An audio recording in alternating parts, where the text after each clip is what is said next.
ما هو ما ينفعش والله. ما ينفعش نحل المباراه دي على شوطين، هي كده تتاخد حته واحده على بعضيها. ما ينفعش ده يبقى شكلك قصاد النصر للتعدين. ما ينفعش لا الجهاز الفني ولا جمهور الزمالك يفرح ويزيد على فوز على النصر للتعدين. الفرحه في الماتشات اللي زي دي تبقى على العرض كان شكله ايه، عملت كام جمله تكتيكيه مكرره ومحفوظه. دي كانت الحاجه الوحيده اللي اتكررت في الشوط الاول، ودي ما تقدرش تقول عليها اسم تاني غير الحاجه، لان دي لا جمله ولا اسم ولا فعل ولا يمكن يكون اللعيبه نفذتها من دماغها. ده كلام متقال، والكارثه هتبقى لو كان ده كلام متقال فعلا، لانك بتعمل فنت في الكورنر. فنت في كورنر يا مفتري يا عدو نفسك. الاكيد الحاجه دي ملهاش معنى اكتر من ان الكابتن حلمي بيتفرج كتير على الكابتن ماجد. ما ينفعش تبقى خطتك شد حيلكوا يا ولاد وكل واحد يلعب لعبه، ولا يكلف الله نفسا الا وسعها. ما ينفعش يبقى عندك احسن حراس في مصر واحسن هاف ديفندر واكتر لعيبه مهاريه، حفني ومصطفى وشيكا وابراهيم وستانلي، وفوقهم باسم ومعاه باولو هداف الدوري اخر سنتين، ويبقى ده منظرك. ما ينفعش لغايه الدقيقه 90 قصاد النصر للتعدين كسبان 1-0 بس. كتير كده والله. ما ينفعش كل ما تقرر تغير تختار احسن لاعب في الملعب وتطلعه. ما ينفعش اقاله مؤمن سليمان تكون نتيجه انه بيفتي ونكتشف انك رئيس قسم الفتوى بنادي الزمالك. الزمالك بيبدا بطريقه 4-2-2-2، الشناوي، علي جبر، اسلام جمال، على اليمين اسامه ابراهيم، على الشمال لاول مره حسني فتحي، ديفندرين طارق حامد ومعروف، قصادهم مصطفى فتحي على اليمين، جنبه ايمن حفني حر تحت باسم وستانلي. محمد حلمي لعب الشوط الاول كله منتظر الغير متوقع من ايمن ومصطفى عشان يخلص، لكن جمله محفوظه ما عندناش، لعبه مكرره مفيش، والفتحه مش حافظينها.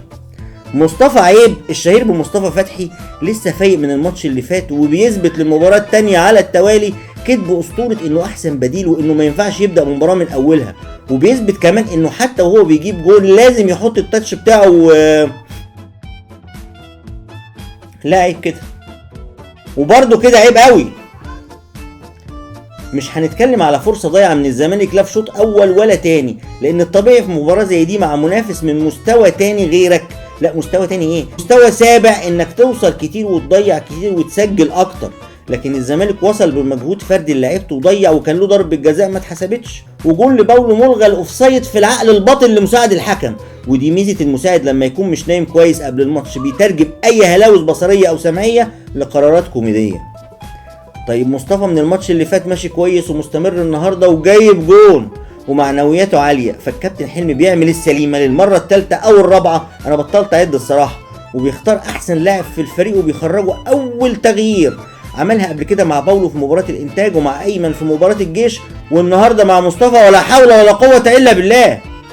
سؤال للكابتن حلمي، حسام باولو هداف الدوري اخر سنتين ونزلت مباراه الانتاج جاب لك جون وقدم مستوى محترم، فسحبته وقعد جنبك ماتش الاولمبي، ونزلته تغييره ماتش الجيش عمل اسيست جون دونجا، ونزلته تاني النهارده في الشوط التاني جاب جونين، واحد اتلغى مع انه صحيح والتاني في اخر دقيقه. كل الكلام الفاضي اللي انا قلته ده ممكن يغير من قناعاتك وقراراتك بالنسبه لمشاركه باولو؟ اشك. الراجل ده اللي في دماغه، وبناء عليه لو استمر محمد حلمي مدير فني للزمالك غصب عن الكل، بقترح اضافه 2 مديرين فنيين للجهاز، واحد يحفظ اللعيبه في التدريب شويه جمل تكتيكيه ينفذوها في المباريات لزوم الهيبه عشان الفرق اللي بتلعب الزمالك ترتجع وتبطل تتجرأ عليه، وشغل الضغط بطول الملعب من اول المباراه.